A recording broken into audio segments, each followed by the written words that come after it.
SAFM is strong. It's discerning. It's smart. It's intuitive. I always tell people they tend to forget when you say SAFM radio, what does that really mean? It says South Africa FM. So I'm in a privileged position to communicate to, not to Joburg or to Cape Town or to Kimberley only or to Durban, but the entire nation in one go. I'm in their homes, I'm in their cars, I'm in their offices, I'm in their private spaces. So they feel that they own the station, and I like the fact that they take ownership like that. The reason SAFM, I think, is the place that people should advertise on is really because of the people that we're talking to. People who make the decisions in this country are listening to our show. Politicians listen. Captains of industry listen. We have chief executive officers listening to us. We've got government representatives and people listening to us. Someone who, at the end of the day, knows that if they want to hear unbiased news, impartial, fair, presenting all sides of an argument, not just one and the other, but really the truth exists somewhere in the mix of a confluence of different voices. And I think we bring that, these diverse voices. In between this coffee table chat, there's this leadership takeout. So companies that want to be seen as leaders and growing other leaders, they'd want to be aligned to a program like that. That's number one. Number two, I always brief my listeners, or my guests in fact, to say, hey, we're having coffee on air.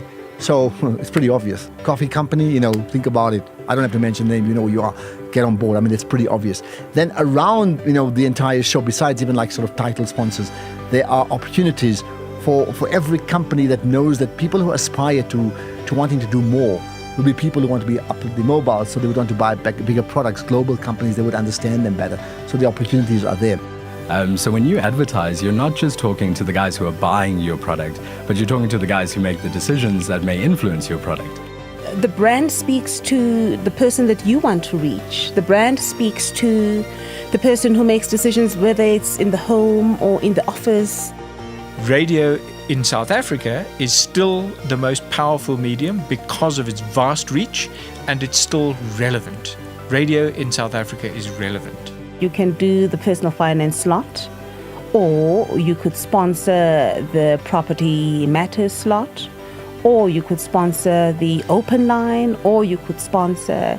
There are just so many opportunities, absolutely so many opportunities. A company that feels strongly that the country needs to learn and they want to facilitate learning about key issues. That means effectively, what is the big question if we're saying the next question? You're teaching people to have key analytical skills. So companies that, again, want to be aligned to key analytical skills, I would think they need to be there. But you're also influencing how people think about your product. And if you're advertising on our platform, I think it also says something about who you are. If a radio ad is really good, that's what you remember. I mean, look at the Nedbank ad. We all think about Eugene. So, I don't know, it is what it is, the success of an ad.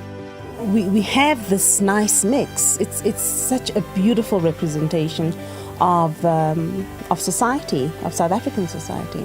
If you had a chance to have a one-on-one meeting with a group of people just for 10 minutes in your life, and you had a chance to speak to 1 million people in one go for 10 minutes, or one person who effectively holds sway over 1 million people in one go, and you can convince that one person, who would you want to be talking to? So I know my answers, and that's what we should be doing. If you're keen, then you should join me on SAFM.